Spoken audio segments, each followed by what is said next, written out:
The economics of owning a movie studio. Okay, so you want to own a movie studio. Buy a massive production lot, sign famous actors, hire award-winning directors, spend hundreds of millions making blockbuster films, and watch the box office turn those movies into billions of dollars. Here's the first number that should stop you before you go any further. A single Hollywood blockbuster can easily cost $250 million to produce, with another $100 to $200 million spent on marketing before audiences ever buy a ticket. That sounds like one of the most expensive businesses in the world, because it is. But here's the part almost everyone misunderstands. A movie studio isn't really in the movie business, it's in the intellectual property business. The movie is only the beginning. The real product is a franchise that can generate money for decades through theaters, streaming, television licensing, merchandise, video games, theme parks, and sequels. That's the business.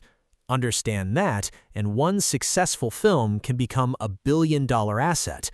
Miss it, and you've just spent hundreds of millions creating a movie that disappears from theaters after a few weeks.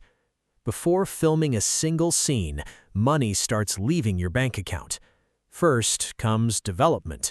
Studios buy scripts, option books, hire screenwriters, and spend years rewriting stories that may never even reach production.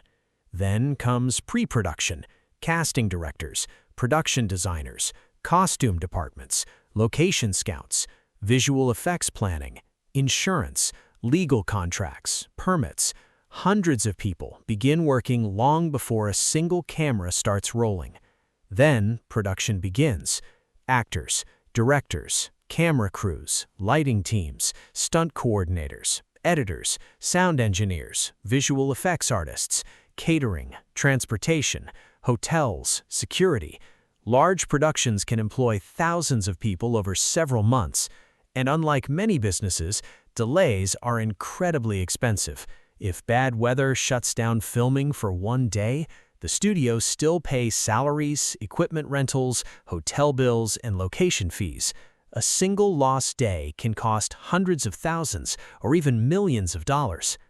Then comes post-production, editing, color grading, music composition, sound design, computer-generated visual effects. Modern blockbuster films may require thousands of VFX artists working across multiple countries for more than a year after filming ends.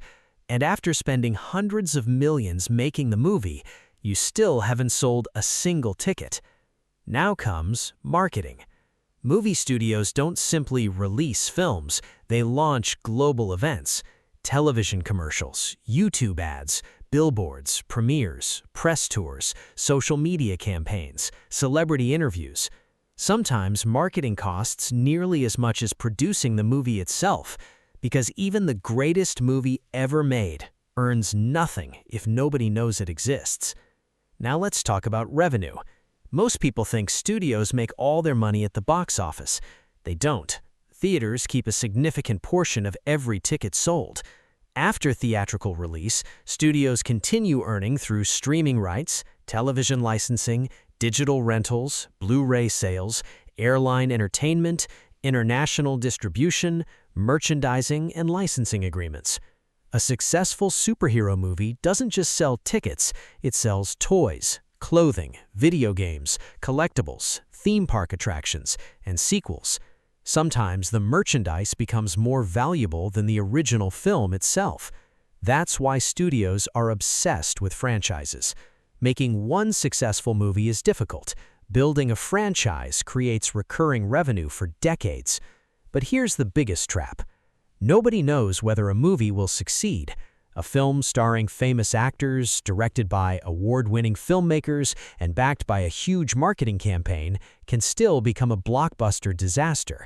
Meanwhile, a relatively inexpensive movie can unexpectedly earn hundreds of millions of dollars. This makes filmmaking one of the highest-risk businesses in entertainment. Then there's the problem of timing.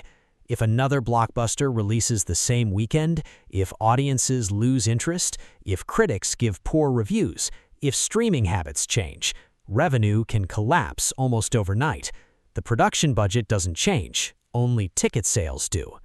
Now let's talk about another hidden expense: failures. Studios don't produce one movie each year, they produce many. Some become massive hits, others barely recover their costs. The profits from one blockbuster often pay for several unsuccessful films. That's why diversification matters.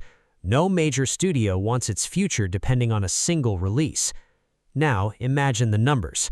Suppose your studio spends $300 million producing a blockbuster and another $150 million marketing it. Your total investment reaches $450 million before opening weekend. The movie earns $900 million worldwide at the box office. Sounds incredible. But theaters take their share, marketing has already been paid, production loans accumulate interest, distribution costs continue. Only then does the studio begin calculating its actual profit. Now imagine the realistic scenario. The film receives poor audience reviews, international ticket sales disappoint, merchandise underperforms, streaming platforms pay less than expected. The movie earns only $450 million globally. On paper, that sounds successful. Financially, it may barely break even or even lose money. The cameras worked, the actors delivered, the visual effects looked spectacular. The economics simply didn't. So, is owning a movie studio worth it? Absolutely, but only if you understand that you're not really producing movies, you're producing intellectual property. The cameras, the actors, the red carpets, and the Oscar speeches are what the public sees. The real business happens inside licensing contracts, streaming deals, merchandising rights, franchise planning, and global distribution agreements. Because the studios that become entertainment giants aren't the ones that make the most movies. They're the ones that create stories audiences are willing to keep paying for long after the credits roll.